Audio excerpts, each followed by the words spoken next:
নমস্কার, আপনারা দেখছেন তুহিনার হেলদি রান্না। আজ আমি নিয়ে এসেছি ফিশ ফ্রাইয়ের রেসিপি।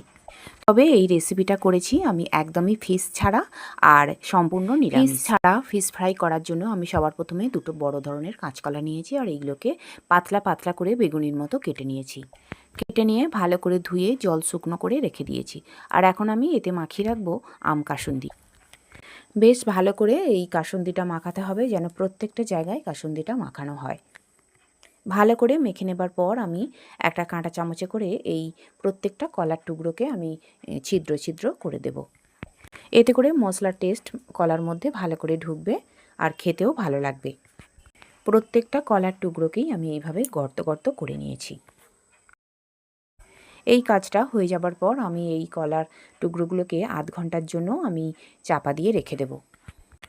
এখন আমি এইগুলোকে চাপা দিয়ে দিলাম। এরপর আমি একটা বাটিতে নিয়ে নিয়েছি 3 চামচের মতো চালের গুঁড়ো। চালের গুঁড়ো নিয়ে নেবার পর আমি এতে দিয়ে দিলাম 1 চামচ চাট মশলা, হাফ চামচ জিরে গুঁড়ো, হাফ চামচ লাল লঙ্কার গুঁড়ো আর কাশ্মীরি গুঁড়ো লঙ্কার গুঁড়ো হাফ চামচ। আর এখন দিয়ে দিচ্ছি হাফ চামচের মতো ম্যাগি ম্যাজিক মশলা। এবার দিয়ে দিলাম হলুদ গুঁড়ো, নুন, একটুখানি চিনি আর দিয়ে দিচ্ছি এখন কর্নফ্লাওয়ার। মোটামুটি 3 চামচের মতো কর্নফ্লাওয়ার দিয়ে দিলাম। এখন চামচ দিয়ে আমি ভালো করে এইগুলোকে মিশিয়ে নেব। এরপর আমি এতে দিয়ে দিলাম সাদা তেল। এই সাদা তেলটা দেবার পর চামচ দিয়ে ভালো করে মেশানো যাবে না, হাত দিয়েই খুব ভালো করে এইগুলোকে মাখিয়ে নিতে হবে। এখন এইগুলো আমি খুব সুন্দর করে মাখিয়ে নিয়েছি। আর এবারে এই ফিশ ফ্রাইগুলো তৈরি করে নেব। একটা কলার টুকরো আমি নিয়ে নিলাম আর এই মশলার বাটিতে এটাকে দিয়ে দিলাম। এরপর মশলাটা এই কলার দুই দিকে চেপে চেপে আমি লাগিয়ে নেব। দু হাত দিয়ে বেশ চেপে চেপে এই মশলাগুলো কলার দুদিকে আমি লাগিয়ে নেব, যাতে এইগুলো না খুলে যায় আর যেন খুব ভালো করে কলার দুদিকে চেপে বসে যায়। একটা ফিশ ফ্রাই আমি তৈরি করে নিয়েছি। এবারে আবারও একটা কলার টুকরো নিয়ে নিলাম আর ওই একইভাবে আমি মশলা কলার দুই দিকে লাগিয়ে নেব আর দু হাত দিয়ে চেপে চেপে বসিয়ে নেব। এইগুলো তৈরি করে আমি একটা জায়গায় সাজিয়ে রেখে দেব। সব কটা ফিশ ফ্রাই আমি সবার আগে এই মশলা দিয়ে তৈরি করে নেব। এইভাবে আমি আরও একটা ফিশ ফ্রাই তৈরি করা দেখিয়ে দিলাম। এইভাবে আমি সব কটা ফিশ ফ্রাই বেশ সুন্দর করে তৈরি করে নিলাম। এই ফিশ ফ্রাইটা আমি বাড়িতে বানিয়ে সবাইকেই দিয়েছিলাম এবং সবাই বলতেই পারেনি যে কী দিয়ে আমি এটা বানিয়েছি। যাই হোক, আমার সব কটা তৈরি হয়ে যাওয়ার পর আমি এখন একটা বেসন দিয়ে ব্যাটার তৈরি করে নেব। আমি সবার প্রথমে 4 চামচ বেসন দিয়ে দিয়েছি, তারপরে দিয়ে দিলাম গোলমরিচের গুঁড়ো আর একটুখানি নুন, আর তারপরে দিয়ে দিলাম 1 চামচ কর্নফ্লাওয়ার, আর এখন দিয়ে দিলাম একটুখানি বেকিং সোডা। এবারে ভালো করে মাখিয়ে নেব আর একটু একটু করে জল দিয়ে এটাকে একটা ঘন ব্যাটার তৈরি করে নেব। যেহেতু এই ব্যাটারটা আমি বেসন দিয়ে তৈরি করব, তাই বেশ কিছুক্ষণ আমি এটাকে ফেটিয়ে নেব। খুব ভালো করে ফেটিয়ে নিলে এইগুলো খুব নরম হবে। বেসনটা ফেটিয়ে নেবার পর আমি একটা প্লেটে নিয়ে নিলাম ব্রেড ক্রাম্বস। সমস্ত কিছুকে আমি রেডি করে নিয়েছি। এবার একটা করে ফিশ ফ্রাই নেব আর বেসনের ব্যাটারে ডুবিয়ে নেব। এইটাকে এপিট ওপিট ভালো করে ডুবিয়ে নেবার পর আমি ব্রেড ক্রাম্বসে দিয়ে দেব।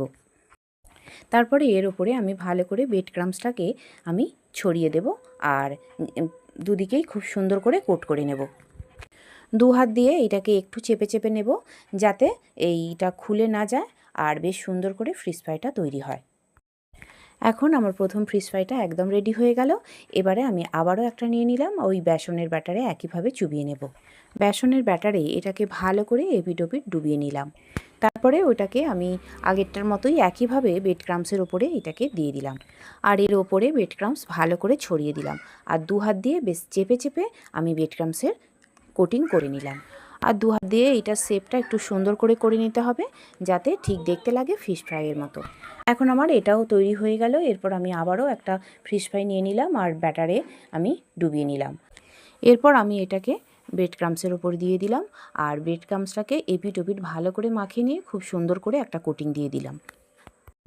এইভাবে আমি একে একে সমস্ত ফিশ ফ্রাইগুলোকে তৈরি করে নেব। এই কাজটা সবার আগে রেডি করে নিতে হবে আর তারপর সব কটা ফিশ ফ্রাই রেডি হয়ে যাওয়ার পর আমি এগুলোকে ভেজে নেব। এখন আমার সব কটা ফিশ ফ্রাই রেডি হয়ে গেছে। এবার আমি ফ্রাই প্যান বসিয়ে দিয়েছি গ্যাসে আর তাতে এখন দিয়ে দিলাম তেল। একটু বেশি করে তেল দিতে হবে আর দিয়ে দিলাম আমি এখানে সাদা তেল। তেলটা বেশ ভালো করে গরম হলে আমি এতে দুটো করে ফিশ ফ্রাই ছেড়ে দেব।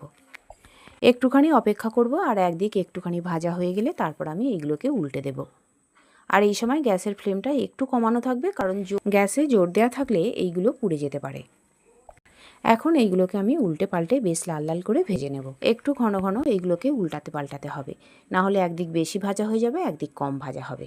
এবারে এইগুলো ভাজা হয়ে গেছে, আমি এই দুটো তুলে নিলাম একটা প্লেটে, আর এরপর আমি আরও দুটো ফিশ ফ্রাই এতে দিয়ে দেবো।